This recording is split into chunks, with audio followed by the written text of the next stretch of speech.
Olá, que a paz de Jesus esteja no coração de todos e vamos agradecendo a Deus, a Jesus, a oportunidade desse encontro, de mais um Evangelho no lar da família cristã.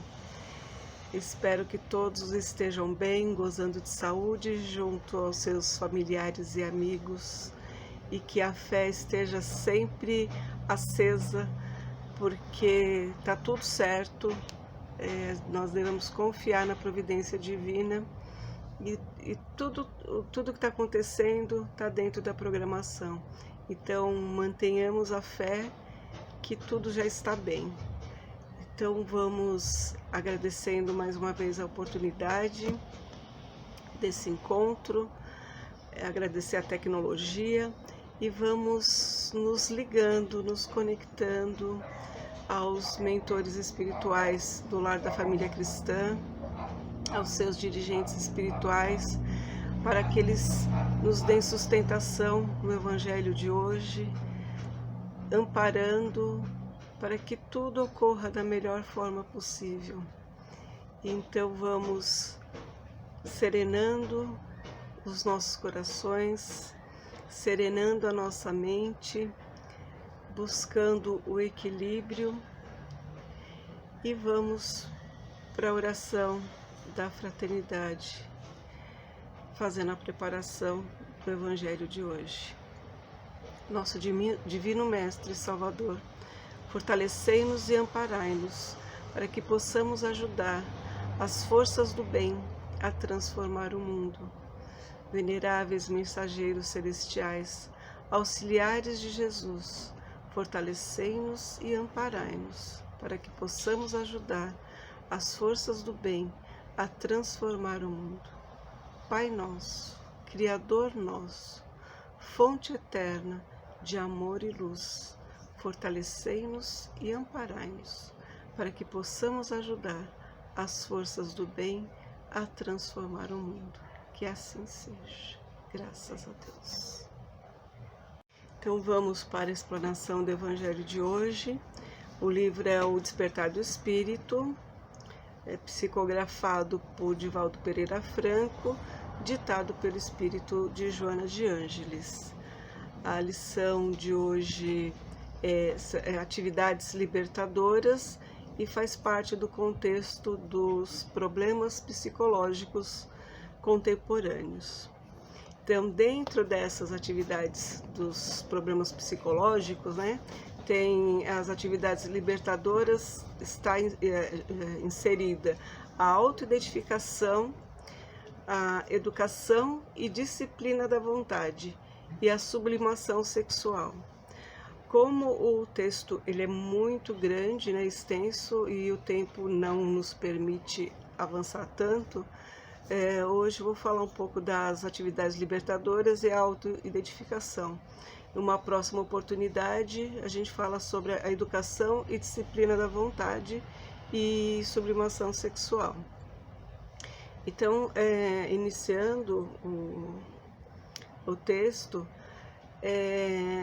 a benfeitora coloca que quando uma pessoa ela está saudável, a alegria fica aparentemente estampada no semblante. Então essa energia toma conta do corpo e traz vitalidade e vida para as pessoas alegres, Então não demonstram, não existem áreas mortas ou traz constrangimentos psicológicos inquietadores. E ela enfatiza bem que a infância é o exemplo da verdadeira alegria, porque ainda na infância nós não temos muita consciência de culpa. E a criança, ela brilha no sorriso, toda ela brilha no sorriso e ela se entrega à espontaneidade. Fica feliz por coisas bem bobinhas, simples, com contato com os pequenos animais, com os brinquedos, tudo traz felicidade e alegria para uma criança. E mesmo até quando ela está em situação de perigo, ela não tem noção, então ela não se assusta, não tem medo, ela está feliz, ela está brincando. Então esse é o resultado da inocência, que no Evangelho lá atrás Jesus diz, né, vinde a mim os pequeninos, né, porque o reino dos céus é como a essas crianças. Então que sejamos puros de coração como as crianças.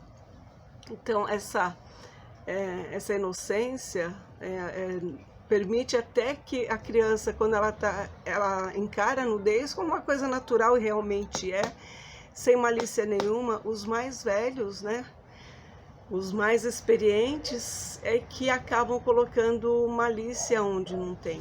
Então a benfeitora, ela compara a inocência infantil com as figuras mitológicas, né, do tipo Adão e Eva no paraíso, antes da sedução pela serpente, e antes de provarem da árvore do bem e do mal.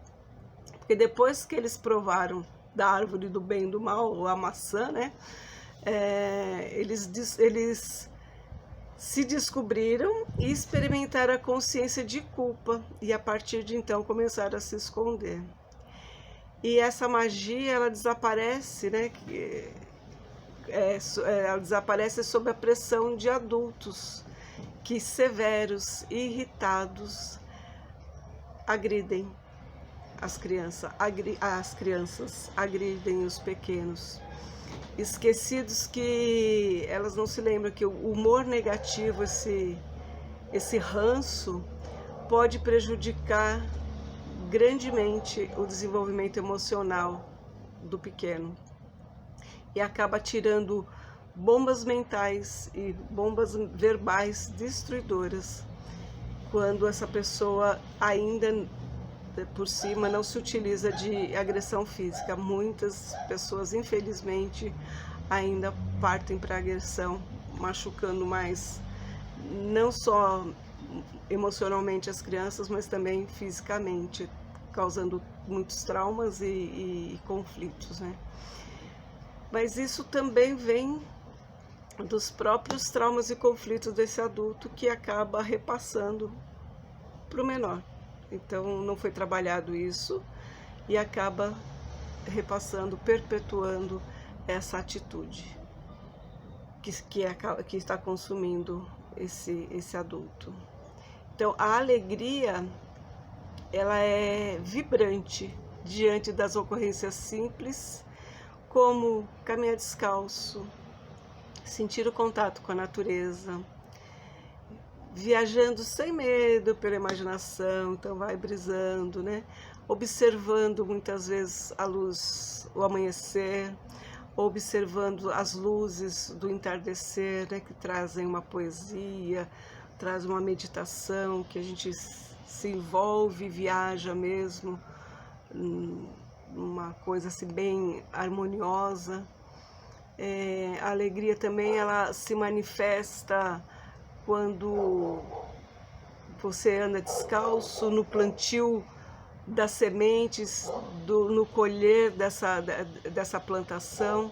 Então, na verdade, a alegria é a presença de Deus no coração do ser humano, que sem palavras canta melodias perenas, né? Melodias harmônicas, mesmo que em breves durações.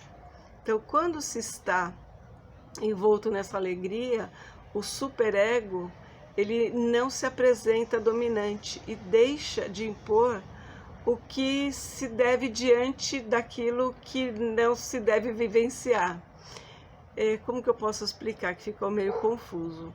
O superego, ele vem como não é bem um ditador, mas é um censor que fica que trabalha assim na questão de isso é aceito na sociedade, isso não é aceito na sociedade. Então ele é meio que um censor, acho que a palavra é essa, um ditadorzinho que vem travar as pessoas na espontaneidade. Então acaba que tirando um pouco a alegria espontânea da gente, né? porque vai impondo, impõe aquilo que não é muito aceito dentro da sociedade. Porque como herdeiro, né, que é de todas as imposições agressivas dos genitores e as castrações impostas pelo grupo social, religioso, étnico, fica tudo arquivado no nível subconsciente. Então, quando o superego está ali, ele trava e não permite que a gente também se mantenha espontâneo, da forma que uma criança sem censura se mantém natural, né? Feliz naturalmente. Então, quando vem essa alegria desprovida da censura, desprovida desse superego, ela liberta e desamarra, ela nos desamarra, fazendo a gente voltar ao período infantil, aquela beleza, aquela graciosidade da infância, antes de sermos obrigados a nos enquadrar nas regras do ego narcisista da sociedade formal, que tira a nossa espontaneidade e acaba nos induzindo a um comportamento artificial, onde não podemos demonstrar os nossos sentimentos. E a gente acaba se enquadrando e agindo de uma forma padronizada. Eu lembro que quando eu era criança, que estava na escola, e chegava alguém de fora, a diretora ou outra professora, e todos nós tínhamos que nos levantar como soldadinhos e dizer bom dia ou boa tarde, e só sentar quando fosse permitido. Então, essa coisa, essa rigidez, né, que é imposta pela sociedade de não, se a criança não quisesse levantar para recepcionar essa pessoa, depois era punida. Então, tudo isso vai gravando no nosso íntimo, e nós vamos trazendo para a vida essas questões, né? Então, na maioria das vezes, agimos de uma forma padronizada. E aí, então, surge aquela necessidade de educar a criança a se comportar conforme o nosso conveniente, que não é bem o conveniente da criança, limitando a área de manifestação. Então, não pode isso, não pode aquilo, é cheio de nãos, e nãos que muitas vezes não são explicáveis. É simplesmente não, porque não, e acabou, é não. Nesse momento, quando não se age com o necessário cuidado a respeito das informações que passamos para a criança, a gente vai quebrando essa integridade e essa leveza que a criança traz em si. E nós acabamos criando assim uma forma de disputas, né? Vão criando a sua integridade, criando disputas, fazendo com que lutas que não podem ser vencidas, né? Fazendo com que a criança tenha que brigar por alguma coisa que não faz nem sentido e que não pode nem ser vencida mesmo pela vida. E acaba por invalidar a sua identidade, fazendo com que se torne que a gente, né, todos nós passamos por esse processo, que a gente se torne submisso ao mecanismo de sobrevivência adequada, formal, sem o brilho da naturalidade que foi alterada. Porque muitas vezes até lembro, a gente quer sorrir, né, dar uma risada um pouquinho mais alta, porque está feliz, e é reprimido porque não pode, porque é feio. E então a gente vai se fechando muitas vezes para o mundo e se sentindo inadequado perante a sociedade. Então a gente passa a agir mais de uma forma mais formal, automática e sem sentimento afetivo. Porque a imagem, né, a imagem foi se rompida, aquela coisa assim de estar feliz foi rompida. e a gente acaba que se apresentando, aceitando as pessoas, não porque gostamos delas, das pessoas, mas porque nós temos medo. Então, muitas crianças se comportam, mas não porque elas entenderam porque não tem que fazer tal coisa, mas porque tem medo da punição que vem e tem medo de se tornarem inadequadas e não serem aceitas no meio. Então, essas pessoas que pensam que estão educando, muitas vezes elas estão sendo apenas temidas, mas não amadas. E a alegria, ela é o prêmio que se conquista através da autoidentificação. Então, aqui a nossa benfeitora, ela começa falando que a alegria, ela é inerente ao ser humano e que a felicidade é a nossa meta. Porém, diante das coisas que acontecem no dia a dia, das vivências, da nossa hereditariedade, nós vamos trazendo também algumas coisas a serem reparadas. E ela coloca que pontua muito bem que somente através da autoidentificação, ou seja, do autodescobrimento, é que nós conquistaremos a alegria verdadeira. Então, o autodescobrimento, ele é o resultado da imersão no nosso ser, no nosso self profundo, no nosso eu profundo. É a meta prioritária para que a gente consiga essa autoidentificação. O autodescobrimento, essa é a nossa meta. É prioridade nossa, para nossa felicidade, é conseguir essa autoidentificação. Então, a autoidentificação, ela trata-se de um grande esforço nosso para que a gente possa vencer todas essas imposições injustificáveis que são concebidas, que foram concebidas e que construíram o nosso mundo íntimo. E que foram, a partir daí, foram formando as máscaras para a convivência no grupo social. Então, em determinado lugar eu sou assim, em outro lugar eu sou diferente, porque eu não posso ser eu mesmo em todos os lugares. Ser verdadeiro. Então, muitas vezes eu tenho que ser polido quando eu não quero ser. Eu tenho que dar sorrisos quando eu não quero dar sorrisos. Porque a sociedade exige isso, e para que a gente se sinta pertencendo, o querido, a gente se submete.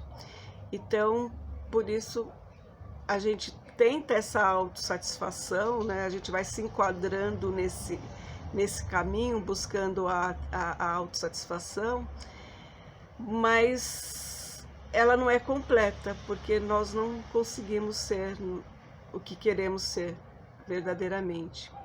Então, considerando toda essa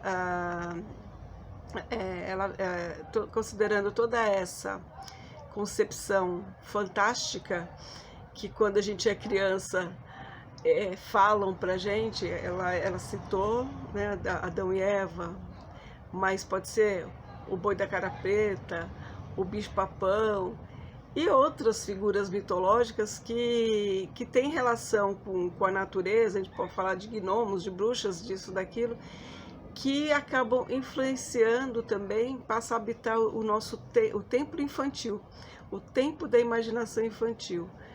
E eu assisti O Mundo Encantado de Bob quando as minhas crianças eram pequenas, e eles são muito literais. Então, as crianças são literais. Conforme a gente vai falando, as crianças vão fazendo uma fantasia, uma imagem de como elas acreditam que sejam. E essa imaginação, às vezes, pode se tornar um pouco doentia. porque a gente oferece um excesso de fantasias, excesso de ilusões, nas quais o ego vai se refugiar, vai se esconder ali, vai ficar um pouquinho em contato com isso. E acaba evitando o contato com a realidade, porque parece cruel. Então é melhor eu ficar nos sonhos, né, na fantasia, do que lidar com a sociedade ou com a vida, que é muito difícil de ser encarada. Então, nesse contexto do desenvolvimento emocional, surgem também as expressões da sexualidade, que muitas vezes os nossos pais, os nossos cuidadores não esclareceram de forma adequada sobre a nossa sexualidade, e acaba por levar as crianças, os adolescentes, esse ser, a comportamentos inconscientes de culpa e a graves tormentos íntimos, porque não sabe lidar com a ocorrência normal imposta pelos próprios hormônios no processo do crescimento biológico. Então a gente não sabe lidar com muitas coisas e fantasiamos, assustamos as nossas crianças, os nossos adolescentes, porque nós mesmos não trabalhamos isso. Então temos a sexualidade como tabu, é uma coisa, ainda temos a sexualidade como tabu, é uma coisa que não se deve comentar, e as pessoas vão aprendendo de qualquer jeito, no susto. E muitas vezes realmente a culpa toma conta dessa pessoa. Às vezes ela tem culpa, às vezes pratica excesso, se perde, porque não sabe lidar com esses hormônios aflorados e que exigem e que solicitam, né, tem uma necessidade. Nós temos a necessidade biológica, né, física, de conforto, instintiva, material e espiritual. Então, nesse quesito aí, muitas vezes nós adultos ficamos devendo para a formação desses seres que estão chegando por aí.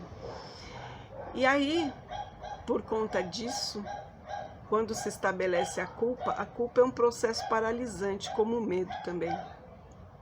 Então, nessa fase, muitas vezes, acaba estacionando esse amadurecimento psicológico, e o indivíduo permanece, fica retido, tem uma memória lá na infância mal vivida e não consegue seguir adiante devido a essa emoção não trabalhada. E seja qual for a idade cronológica que essa pessoa tenha, a idade emocional está lá parada no período infantil. Então, se eu vivi um trauma de culpa com, sei lá, 12 anos, 8 anos, enfim, não sei direito. Eu posso estar com 50 anos, com 30 anos, mas o meu pezinho emocional está ali, estacionado naquela parte da sexualidade que não foi trabalhada muito bem, ou naquela parte da alegria que não foi trabalhada muito bem, porque eu não pude ser espontânea, e etc, etc. Então eu fico ali naquele trauma, vivenciando. Não é uma coisa assim consciente, mas parece que o filme fica se repetindo lá atrás no inconsciente, e a gente não consegue seguir adiante, não vai para frente. Então, é muito importante que a gente consiga se desvencilhar disso daí, né? Porque todo aquele que deixa de conhecer a própria identidade sofre uma alteração significativa, infelizmente para pior, no seu processo de crescimento, porque tira sua vitalidade interior, e sem espírito lúcido a pessoa é incapaz de decisões acertadas e sem esse contato com o corpo, que passa a ignorar ou odiar, formula programas de autoanulação em torno das funções e imposições naturais, infelizmente, né? Então essas tais condutas, elas surgem, em tais condutas surgem esses ditadores domésticos e de grupos religiosos, fanáticos e insensíveis. E também dessas tais condutas surgem governantes perversos, governantes perversos, né, que se vingam nos demais, infligindo aquilo, né, impingindo no outro aquilo que os aflige, impondo leis arbitrárias, diretrizes impossíveis de serem aceitas com equilíbrio, e ele se realiza no sofrimento que estabelecem para os outros, e sadicamente vivenciando essa alegria doentia, né? Essa alegria mórbida. Então isso pode estar no grupo da igreja, né? no grupo religioso, no grupo da política, em casa, porque é diferente de como o Jesus fala dos 2 mandamentos, amar a Deus sobre todas as coisas e ao próximo como a si mesmo. Aqui a gente faz bem o contrário. Todo o mal que fizeram a mim, eu vou impor ao outro. Porque na máxima de Jesus faça ao outro aquilo que queres que façam por você. E muitas vezes, por conta dessa forma de doentia, por esse bloqueio emocional, a gente acaba fazendo bem o contrário do que o Mestre Jesus nos ensinou. Então eu faço ao outro aquilo que fizeram comigo e doeu muito. E eu vou ficar satisfeita, eu vou me regozijar, porque eu não estou sofrendo sozinho. Infelizmente é isso.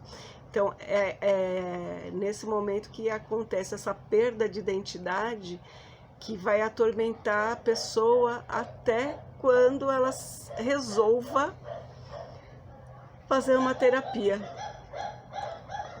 conveniente, né? Uma terapia que possa ajudá-la a conquistar a coragem de trabalhar e adquirir a autoidentificação, de retomar de novo a autoidentificação, a fim de saber o que deve ser feito para voltar a se tornar alegre e feliz antes daquele período que foi tripudiada.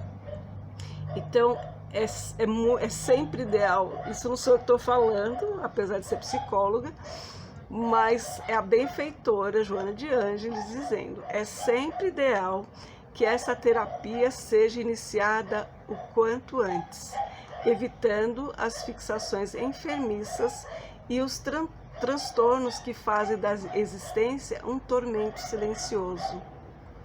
Porque quando o eu grandão, se identifica com qualquer realização, ocorrência ou pessoa, acaba se tornando submisso, acaba sofrendo essa influência. Então, à medida, no entanto, que se identifica, que se desidentifica, que diverge dessa pessoa, passa a dirigir e comandar um estado de liberdade emocional. Porque quando eu estou identificada, é quando eu passo por um processo doloroso, agora não me vem nada na mente, mas assim, eu passo por um processo de violência, eu sofro uma violência. Então, eu inconscientemente estou identificada com o violentador, e quando eu cresço, ou quando eu tenho oportunidade, eu vou exercer essa violência. Então, eu estou identificada com o violento, ou vou colocar com o abusador, e eu vou ser uma pessoa abusadora também. A gente faz dessas, infelizmente. Por conta dessa identificação, né? Então, o importante é ai meu Deus, deu um nó aqui, desidentificar dessa pessoa. Por isso a terapia, ela ajuda a gente a reconhecer a que estamos identificados e podemos deixar de ser igual a essa pessoa. Então, por efeito de auto-identificar-se, é divergir de tudo aquilo que foi assimilado por imposição, constrangimento, circunstância de conveniência, sem a minha real anuência, sem eu querer. Então é de uma forma assim mais abrupta, violenta mesmo. Então a autoidentificação, embora a diversidade de conceituação pode ser considerada como a conquista dos valores nobres e libertadores que se transformam na suprema aspiração do ser, a dificuldade é estabelecer aquilo que, em verdade, pode ser considerado como uma aspiração mais elevada, tendo-se em vista que há uma variedade constante de aspirações que surgem à medida que a pessoa cresce e se desenvolve. Então, a pessoa aspira e elabora o seu próprio conceito de felicidade. Então, sei lá, hoje a criança quer um pirulito, amanhã ela quer uma bala, de repente quer um bolo. E aí a gente vai mudando, à medida que vamos crescendo, a gente vai aspirando coisas diferentes, né? Se considerarmos aqueles que se auto-identificam apenas com o corpo, com a profissão, com a vida emocional ou intelectual, teremos uma relativa conquista. Porém, alcançado esse objetivo, o valor da vitória desaparece. Em outros casos, a auto-identificação ela pode ser considerada como a busca da consciência pura. Eu chamaria aqui como individuação, que em poucas palavras é quando eu tenho consciência de mim mesmo e consigo diferenciar o meu sentir, meu pensar, meu falar e agir em relação ao outro. E o que o outro pensa não vai mais interferir no meu sentir. Então, aquela necessidade de agradar ao outro, me submetendo aos seus caprichos, não mais, né? Ela deixa de existir. Então, alcançar essa essência do ser como fator espiritual e permanente na vida rumo à evolução, este é o nosso objetivo. Então, através do olho mental penetrante, a gente consegue a introspecção saudável, ou seja, é aquela interiorizar-se, né? Que essa interiorização ela deve estar dirigida para os acontecimentos psicológicos. Através do olho mental penetrante, conseguimos a introspecção saudável, direcionada para os acontecimentos psicológicos. E desse modo, até os passarinhos vêm hoje participar. É maravilhoso. Todo mundo participando do Evangelho. Então tá, desse modo se adquire um conhecimento consciente. Então, iniciando nas sensações, graças à bem direcionada conquista do corpo, passa-se ao segundo estágio. Então, através da minha introspecção, eu vou adquirir um conhecimento consciente, que vai iniciar pelas sensações, dada pelas sensações que sentimos através do corpo. E aí nós vamos passar para o segundo estágio, que são as emoções, né, e os sentimentos. E aí, quando se viaja para o campo subjetivo, que é a minha individualidade, eu penso dessa forma, o outro pensa de outra forma, e assim sucessivamente, então aí nós encaramos a dificuldade que é somente conquistada pela perseverança, com o objetivo de alcançar essas áreas das atividades mentais, captando as diferenças entre o que se pensa e o que se é. Captando a diferença também entre a mente e o eu. E aqui a benfeitora ela fala da técnica psicossíntese. Essa técnica ela foi criada por Roberto Assagioli, que era um psiquiatra e neurologista italiano. Essa técnica foi desenvolvida em 1910 e é um método de desenvolvimento psicológico e de autorrealização para quem se recusa a permanecer escravo dos próprios fantasmas internos ou das influências externas e que estão determinados a se tornar mestres das próprias vidas, de suas próprias vidas. Então essa psicossíntese, ela está em perfeita consonância com a realidade do espírito, quando o indivíduo pode afirmar que tem um corpo, mas que ele não é o corpo, mas que está no corpo. No entanto, existe também, a realidade paira acima dele. Então, conseguir essa distinção, né, diferenciar entre o que se é e o que se tem, exige também uma correção de linguagem. Quando, por exemplo, se diz costumeiramente, meu corpo, minha casa, meus bens, meu espírito. Então, a benfeitora coloca que não é bem assim. Não é o espírito uma posse do corpo, mas o corpo, ela é a habitação do espírito.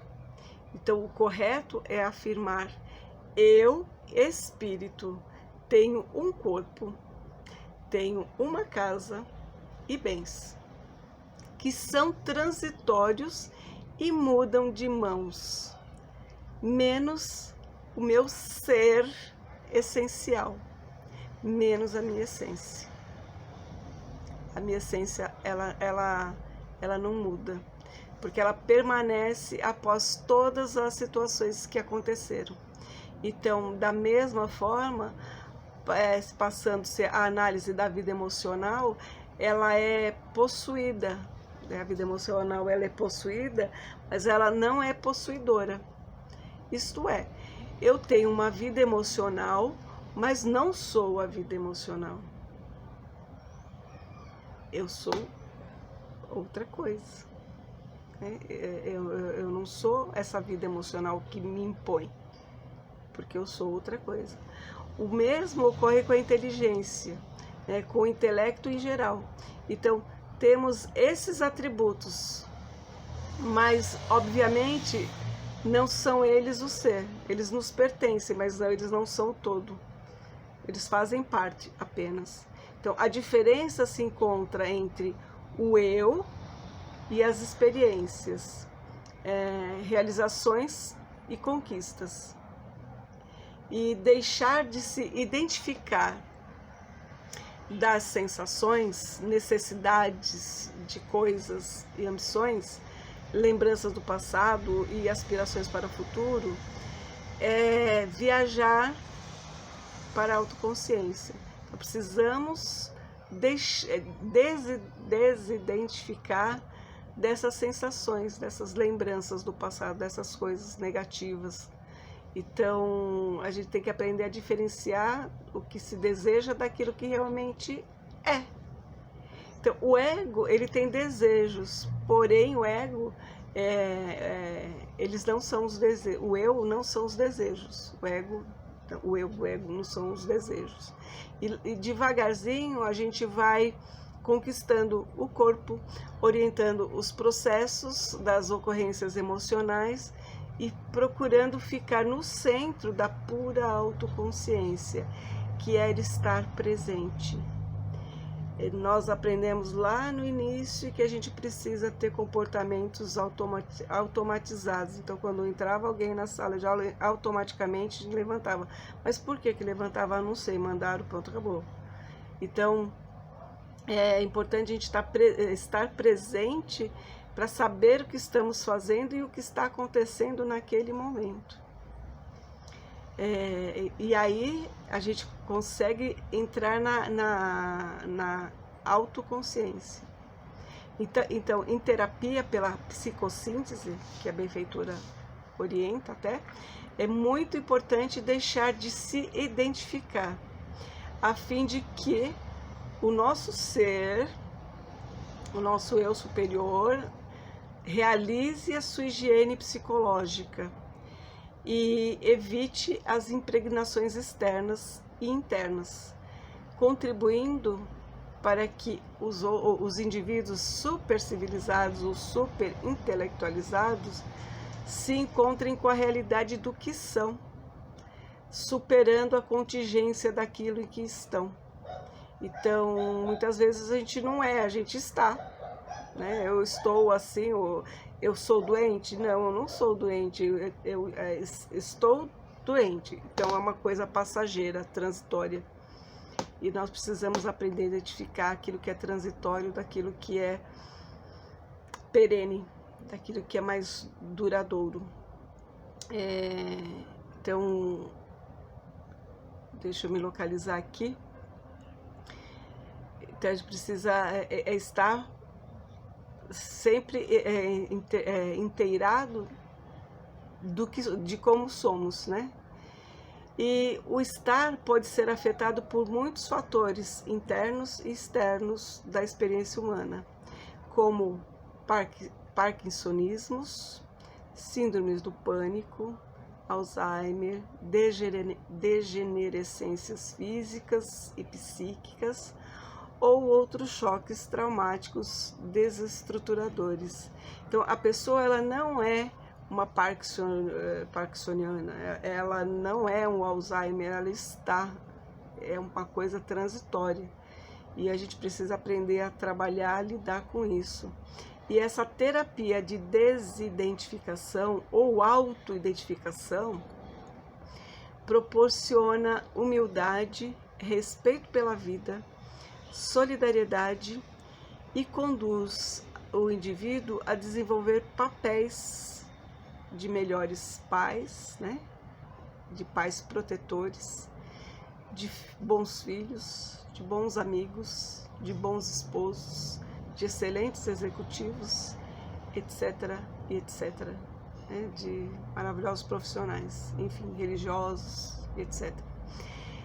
Demonstrando, então, que esses são deveres a atender no conjunto social, mas não apenas isso, porque são parciais, desde que se é o agente de todas as ocorrências, e não apenas a personagem transitória. Então tudo isso também é parcial, não é o todo.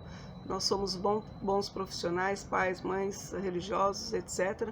Mas isso somente faz parte. Não somos só isso, somos muitas coisas. Dentre elas, somos filhos de Deus perfeito. Então, o que se necessita é conseguir uma verdadeira síntese de todas as experiências e papéis desempenhados pela persona, né, pela nossa persona, e não o surgimento de uma nova personalidade. A autoidentificação, portanto, ela é conseguida a partir das sensações para as emoções, para o intelecto, chegando-se ao centro da autoconsciência. Então, esse é um trabalho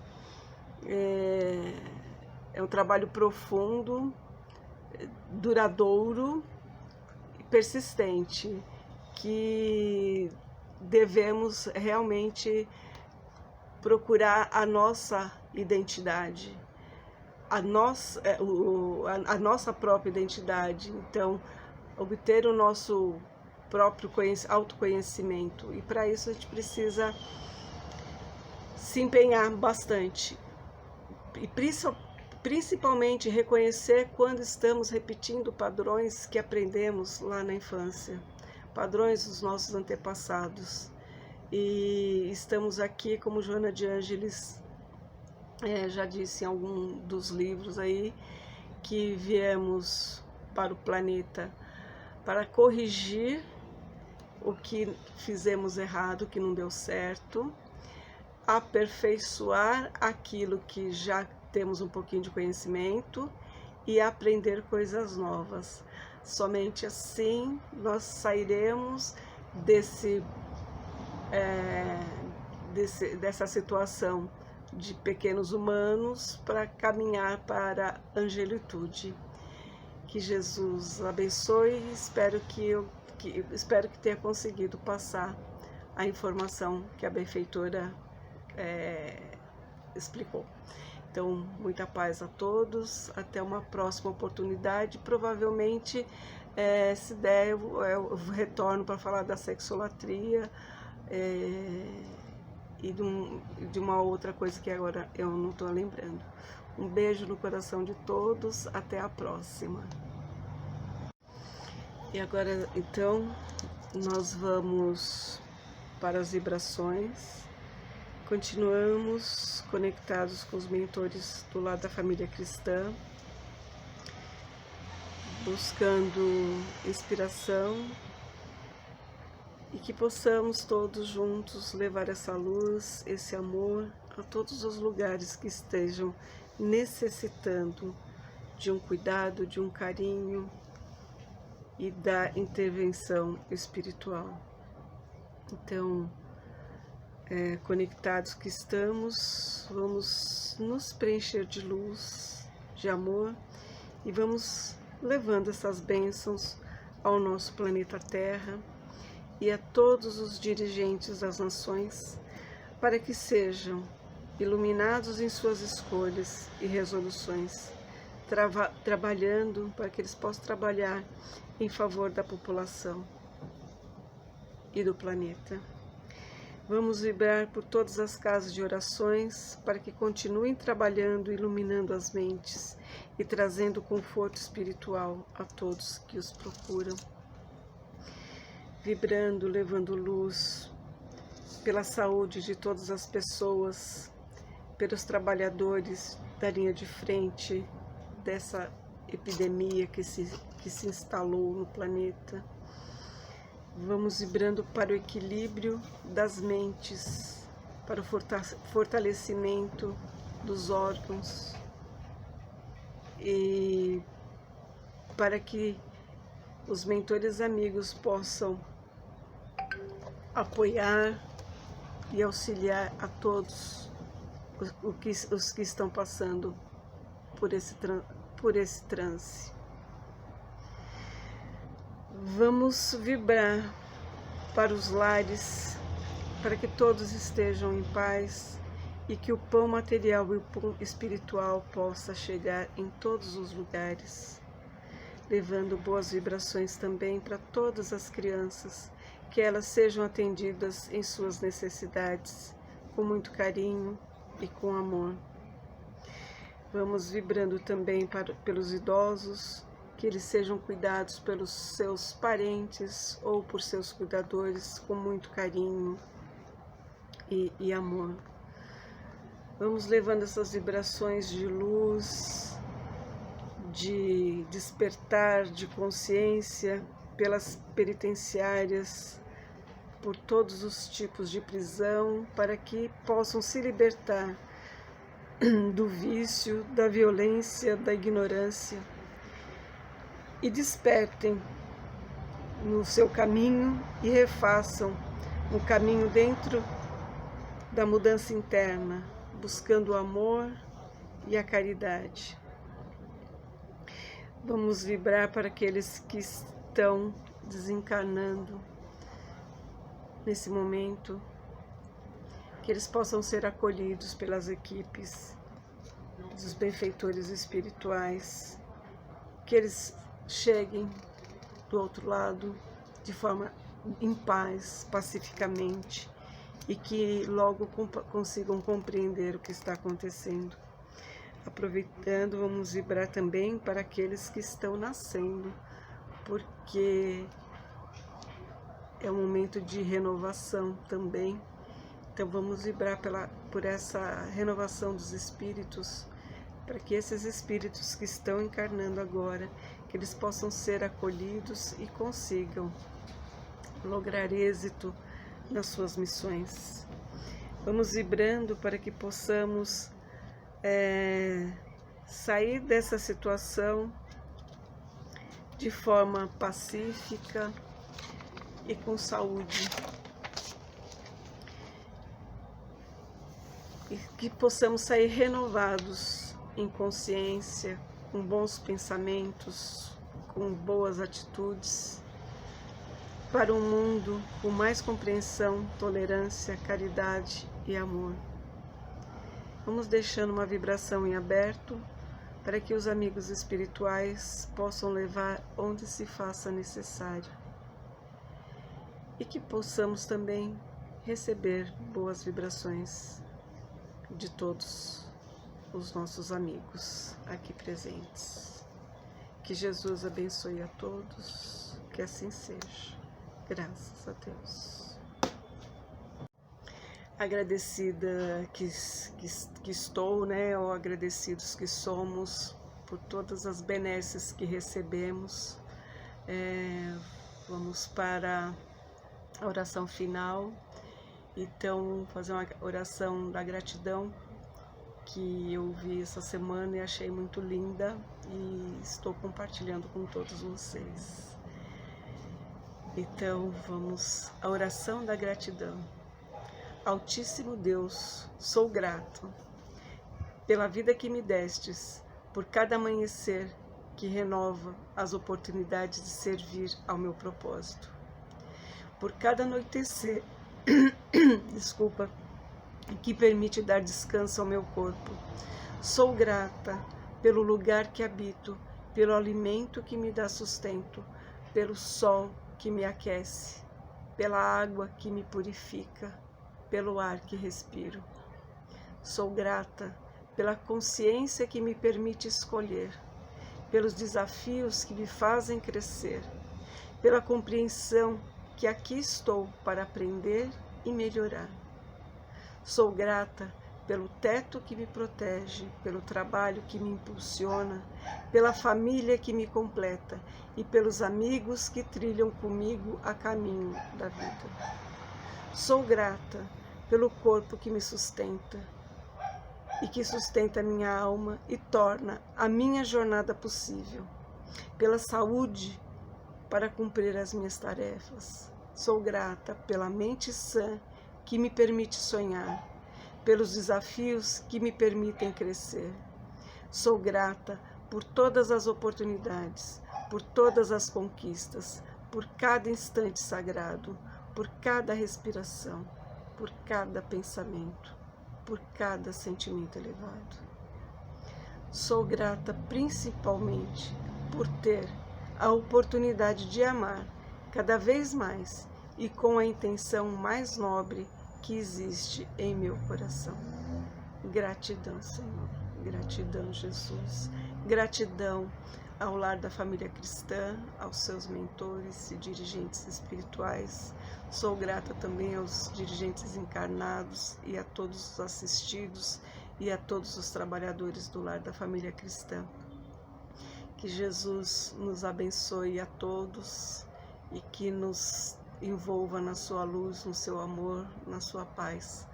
E até uma próxima oportunidade, se assim Ele permitir. Um beijo no coração de cada um, muita saudade.